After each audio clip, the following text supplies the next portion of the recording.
Welcome to the Bourbon Friday show. We're talking business and bourbon. I'm your host, Nick Niehaus, and today we have something special for you. We're talking to Ellen Chisa, who is the co-founder of Dark, but she's actually not based in St. Louis. She's just in town for the weekend, based in the Bay Area, right? Yeah. So somebody from outside of the St. Louis startup scene. That's exciting. So Ellen, welcome to the show. Thank you. Yeah, thanks for joining us. So first of all, just tell us a little bit about Dark. Yeah. So Dark is a new programming language. Okay. And what we do, it's as you're writing your backend code, you don't have to think about your infrastructure at all. It's as you write each expression, it's already hosted and deployed for you. And so it's already live and you can work with that and the real values and traces coming back from it.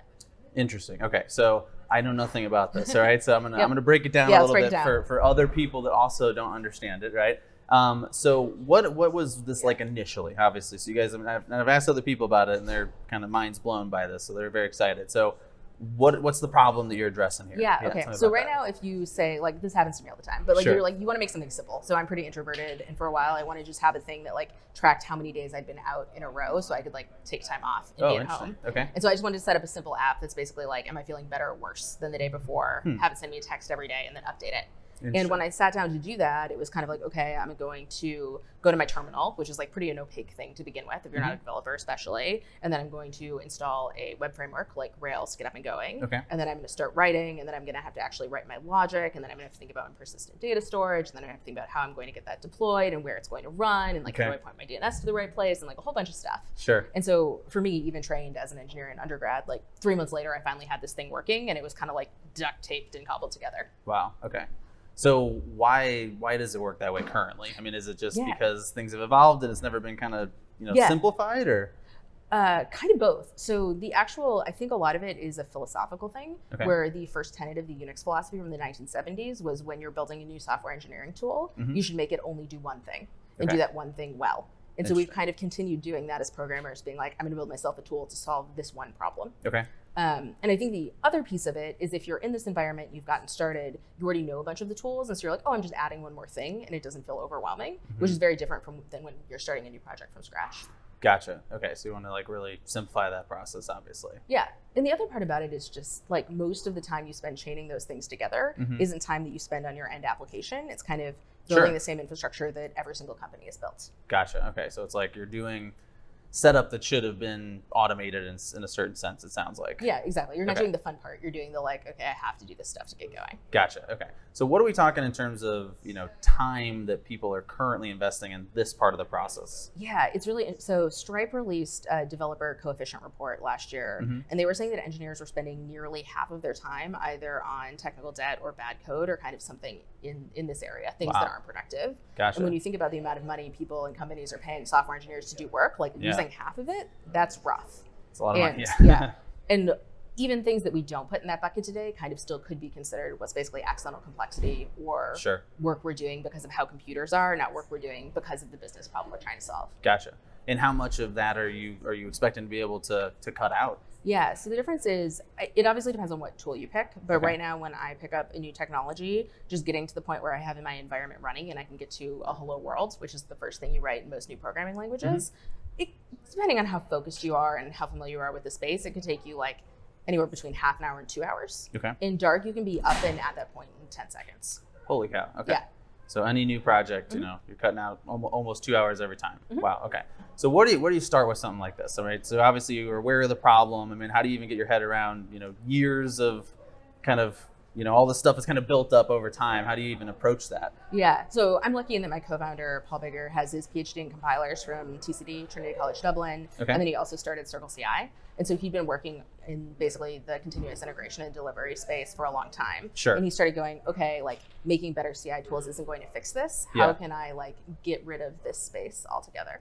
Interesting. Okay. So it's almost like starting from scratch, it sounds like. Basically just how do I make it so people are spending their time on delivering code and then immediately seeing the result of that. Gotcha. So like reducing the wall click time to ship to your users. Very cool. Okay. So give me some examples, because I mean, I'm starting to get the picture here of, how this works. Are there use cases where this is going to be more helpful than others? Like what kind of products, what kind of things are people build and use in Dark?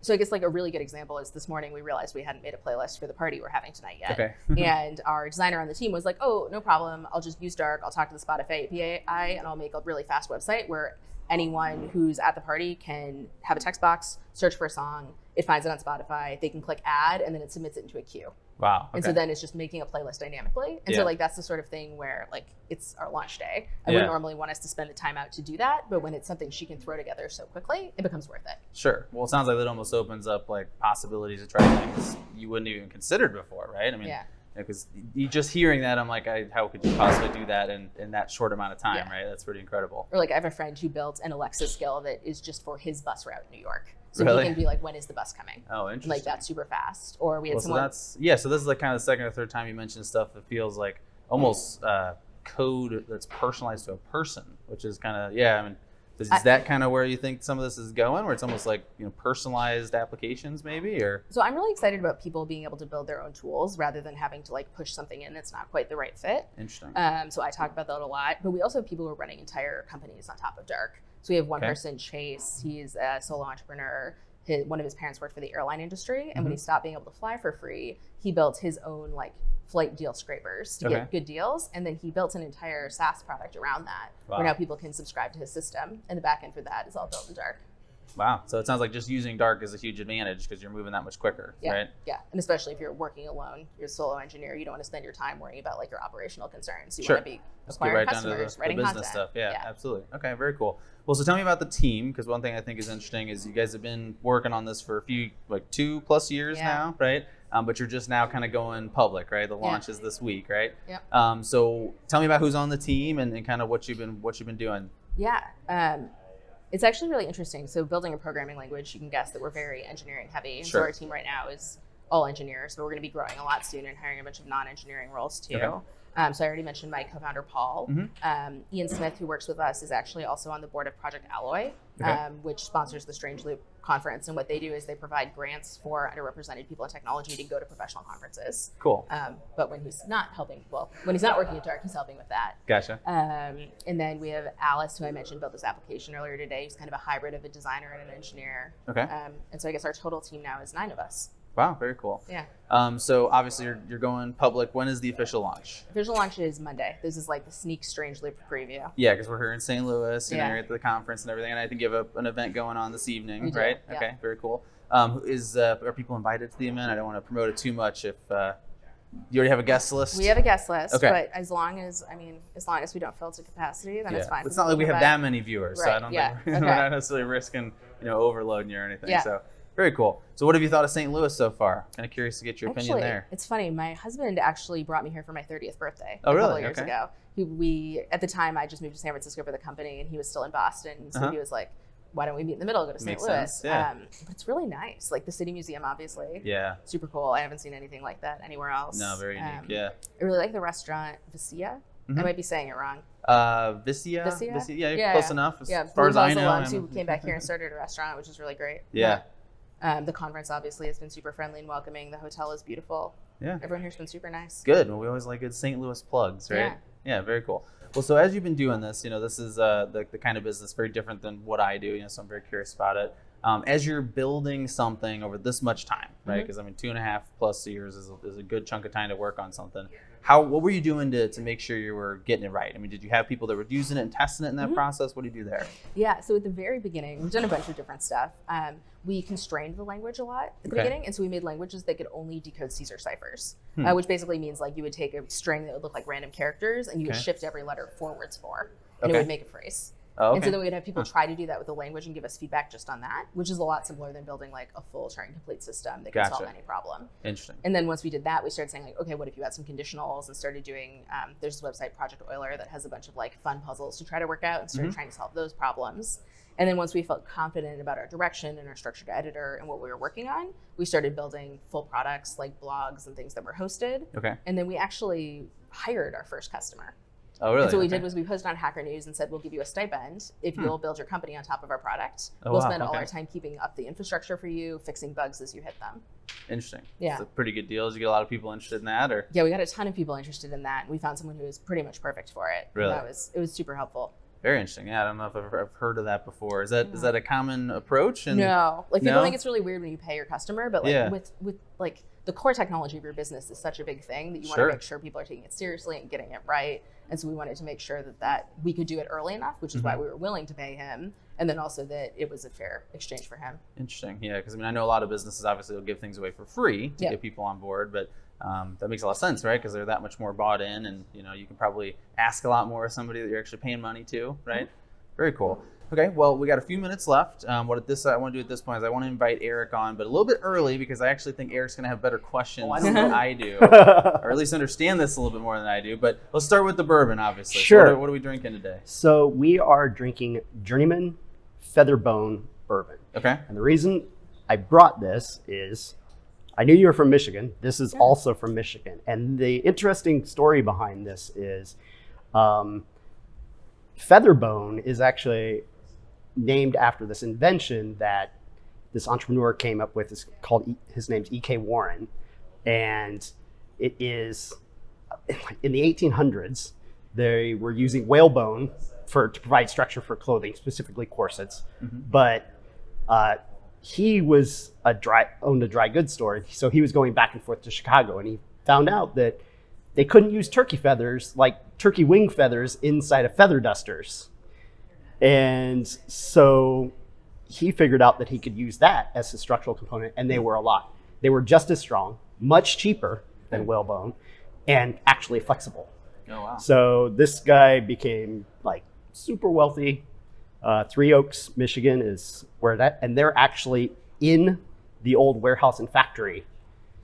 Also like a few weeks ago, that E.K. Warren was a staunch prohibitionist. So apparently maybe in bourbon, they like to name things after prohibitionists just as a joke. Like a trend. We've heard a couple of those now. Very cool. All right. Well, Eric, I want to ask you, because you work in this industry, you probably understand this stuff a little more than I do. Yeah. How do you see yourself or some of the people that you work with using something like the dark platform? Yeah, so basically I do full site builds, and there's that component. Where the other thing that I do a lot is a lot of middleware between two APIs, and being able to, I am building it right now for a startup in town called GenieCast, between Copper and this community platform called Higher Logic. So being able to spin that up really fast is would be super important to me. And that's where I'm like, oh, I could use that. Yeah, that makes sense. Right now. It's also very fun. When you're connecting APIs together, you have so much more power than if you were writing everything yourself from scratch. And I think that's a big thing that's changed about the industry. Yeah, for sure. And it's just being able to go, oh, I can do anything now, basically. Yeah, that's very freeing, it sounds like. Very cool. Well, Ellen, so if somebody wants to sign up, because I know you're launching in a couple days, right? Is it going to be completely open to the public at that point, or are you still in kind of a beta? So it'll still be in a beta, and that's just when you're operating infrastructure, you want to make sure everyone's having a great experience and that things are still performing well. And so we'll be rolling things out in waves. But people can sign up at darklang.com, which is dark, D-A-R-K, and then lang, short for language. Language, cool. All right, well, sounds good. Well, we got a couple minutes, Eric, for events. What do we got coming up this week? Yeah, real quick off the top, we missed it last week, but over this weekend, there's the Pixel Pop Festival. It's an annual indie gamer conference, so tabletop games, experimental games, and that kind of thing. That's at the Bush Center at SLU. Then, there's not much early in the week, but at Venture Cafe next week, there's a couple interesting panels. There's Better Living Through Tech, and this is, I think, very much about wearables and where that's going, and that's by WashU. Then also, past guest Slam Agency. They're doing a panel for marketing agency secrets for startups. Which is, super important. Yeah, no, it is. That most startups don't even think about. And then also, Capital Innovators is announcing their fall cohort. Okay. So then also on Thursday night, there's the Spark 2019 Inspiration and Showcase. This is by 314 Digital, and they are a local organization for creatives and agencies. They're going to be having brands, agencies, vendors, showcasing the newest trends in tech in digital media. Keynote is by Gerard Kraft. Oh wow! Yeah, so cool. First St. Louis chef to win James Beard, award. So, or not the award, but the best chef in the Midwest award. Yeah. And then Friday, we're back here at Kovo for another great Bourbon Friday. We have Mary Louise Holbig from I-10, which is an ESO here. She was recently named by St. Louis Business Journal one of the most influential women in business in St. Louis. So she was in this year's class of that. Saturday next week, Creative Mornings, another Creative Mornings. This topic is Muse. Adam Walker is local. He's in construction and architecture, runs his own firm, but he's also has a background in poetry and theater.